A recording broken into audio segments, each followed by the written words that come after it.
नमस्कार दोस्तों, आप लोगों का बहुत बहुत स्वागत है हिंदी स्टोरी 319 में।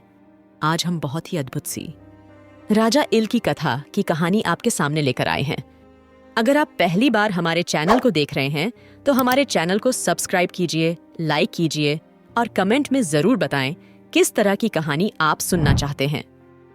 जब लक्ष्मण ने अश्वमेघ यज्ञ के विशेष आग्रह किया तो श्री रामचंद्र जी अत्यंत प्रसन्न हुए और बोले, हे सौम्य, इस विषय में मैं तुम्हें राजा इल की कथा सुनाता हूं। प्रजापति कर्दम के पुत्र इल वाहलीक देश के राजा थे। एक समय शिकार खेलते हुए वे उस स्थान पर जा पहुंचे जहां स्वामी कार्तिकेय का जन्म हुआ था और भगवान शंकर अपने सेवकों के साथ पार्वती का मनोरंजन करते थे। उस प्रदेश में शिव की माया से सभी प्राणी स्त्री वर्ग के हो गए थे। नर, पशु, पक्षी या मनुष्य कोई भी दृष्टिगत नहीं होता था।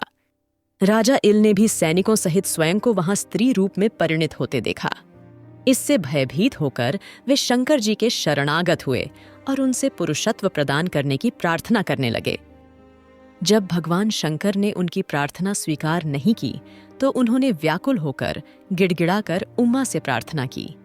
इससे प्रसन्न होकर उमा ने कहा कि मैं भगवान शंकर की केवल अर्धांगिनी हूं, इलिए मैं तुम्हें तुम्हारे जीवन के केवल आधे काल के लिए पुरुष बना सकती हूं। बोलो, तुम अपनी आयु के पूर्वार्ध के लिए पुरुषत्व चाहते हो या उत्तरार्ध के लिए?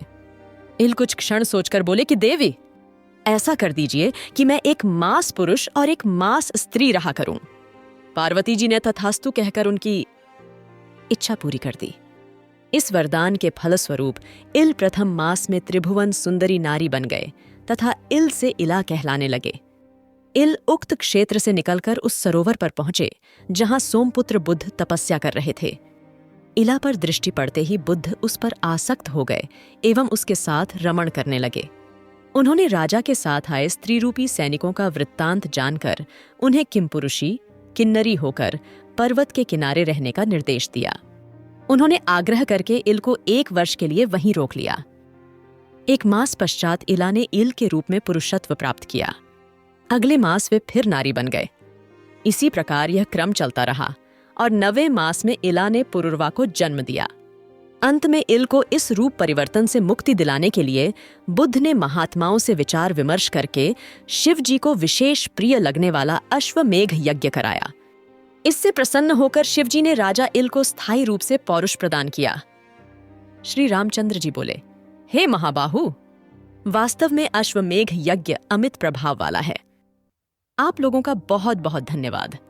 इस कहानी को सुनने के लिए अगर आप पहली बार हमारे चैनल को देख रहे हैं, हमारे चैनल को सब्सक्राइब कीजिए और अपने विचार इस वीडियो के कमेंट पर जरूर शेयर करें और यह भी बताएं कि आगे आप किस तरह की कहानी सुनना चाहेंगे। फिर मिलते हैं एक नई वीडियो के साथ। धन्यवाद।